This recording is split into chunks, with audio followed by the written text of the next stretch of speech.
হাসপাতালে ভর্তির সময় তুষার আমার স্বামীর নামের জায়গায় নিজের নাম বসিয়েছে। সাবেক এনসিপি নেত্রী নীলা ইসরাফিল অভিযোগ করেছেন, ঢাকা মেডিকেল কলেজ হাসপাতালে ভর্তি থাকা অবস্থায় তার অনুমতি ছাড়াই হাসপাতালের নথিতে স্বামীর নামের জায়গায় অন্যের নাম বসানো হয়েছে। তিনি এই ঘটনাকে জালিয়াতি ও মানবাধিকার লঙ্ঘন বলে দাবি করেছেন। শনিবার নিজের ফেসবুক পোস্টে রোগীর একটি ভর্তি ফর্ম যুক্ত করে নীলা লেখেন, ওই দিন আমি ঢাকা মেডিকেল কলেজ হাসপাতালে ভর্তি ছিলাম, সম্পূর্ণ অজ্ঞান অবস্থায়। আমার নিজের নাম, পরিচয়, জীবনের সিদ্ধান্ত সবকিছুর ওপর তখন আমার কোনো নিয়ন্ত্রণ ছিল না। আর ঠিক সেই সুযোগেই সারোয়ার তুষার আমার স্বামীর নামের জায়গায় নিজের নাম বসিয়ে দিয়েছে। এটা কোনো ভুল নয়, এটি আইনগতভাবে একটি জালিয়াতি।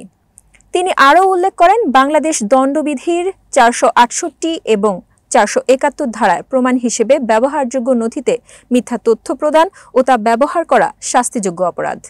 এছাড়াও তথ্য ও যোগাযোগ প্রযুক্তি আইন অনুযায়ী অনুমতি ছাড়া কারো ব্যক্তিগত তথ্য পরিবর্তন করাও এক ধরনের অপরাধ। নীলা আরও বলেন, আমার অনুমতি ছাড়া আমার পারিবারিক পরিচয় বিকৃতি করা মানে শুধু আমার সামাজিক সম্মানকে আঘাত করা নয়, এটি আমার মানবাধিকার লঙ্ঘন করা। ইউডিএইচআর এর ধারা অনুযায়ী 3, 5, 12 ও 22 অনুযায়ী আমার ব্যক্তিগত মর্যাদা, গোপনীয়তা এবং আইনি নিরাপত্তার অধিকার ক্ষুণ্ণ হয়েছে। হাসপাতালের নথিতে এই ভুয়া তথ্য অভিযোগে ভবিষ্যতে আমার বিরুদ্ধে ব্যবহার হতে পারে, যা আমার সামাজিক এবং আইনগত নিরাপত্তাকে হুমকির মুখে ফেলতে পারে। পোস্ট বাংলাদেশের বিভিন্ন সংবাদ মিডিয়ায় প্রকাশিত সংবাদ মারফতে আপনার একটি ভিডিও এনসিপির চট্টগ্রাম মহানগর কমিটির নজরে এসেছে, ফলে আপনার বিরুদ্ধে দলীয় শৃঙ্খলা ভঙ্গের অভিযোগ উঠেছে।